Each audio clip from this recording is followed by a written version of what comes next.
మీరు చూస్తున్నది మన ఇంటి పరిసరాలలో అనేక మొక్కలతో పాటు పెరిగేటువంటి ఒక అద్భుతమైనటువంటి మొక్క. దాని పేరే సహదేవి మొక్క అని అంటారు. వీటి పూలను బట్టి మనం మొక్కను గుర్తించవచ్చు. అనేక చెట్లతో పాటు ఇది కూడా ఇంటి చుట్టూ పెరుగుతూ ఉంటుంది. విస్తృతంగా ఆయుర్వేదంలో ఉపయోగపడేటువంటి మొక్క. చాలామంది చూసే ఉంటాము. మొక్క భాగాలను జ్వరం, చర్మ పరిస్థితులు, జీర్ణక్రియ మెరుగుపరచడానికి, శ్వాస సమస్యలకు వాడతారు. ఈ యొక్క ఆకు పసరును గాయాలకు, వాపులకు పైపూతగా వాడడం జరుగుతుంది. దగ్గు, ఉబ్బసం, బ్రాంకైటిస్ లక్షణాలను తగ్గించుటకు ఈ యొక్క మొక్కను ఉపయోగిస్తారు.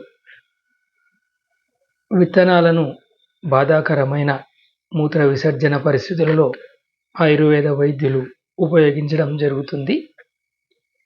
ఆకులను హెర్బల్ టీగా కూడా తయారు చేసుకొని వాడతారు. మొక్క వాస్తు దోషాలను కూడా తగ్గిస్తుందని కొందరు నమ్మి తూర్పు, ఉత్తర మూలలో ఈ మొక్కను పెంచుకోవడం చేస్తూ ఉంటారు.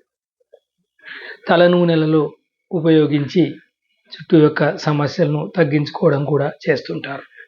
ఈ మొక్క యొక్క ప్రత్యేకత ఏమిటంటే వేర్లు, కాండము, ఆకులు, పువ్వులు, విత్తనాలు అన్ని భాగాలు ఆ వైద్యం లోపల ఉపయోగించడం చేస్తారు. ఎంతైనా మొక్కను వాడే ముందు మనం ఆయుర్వేద వైద్యుల సలహా తీసుకోవడం మంచిది. బోధకాలు అని లేక ఏనుగుకాలు అనేటువంటి వ్యాధిలో ఈ మొక్క యొక్క వేరు రసాన్ని పైపూతగా వాడి తగ్గించడం చేస్తూ ఉంటారు. కాబట్టి చాలా అద్భుతమైనటువంటి మొక్క.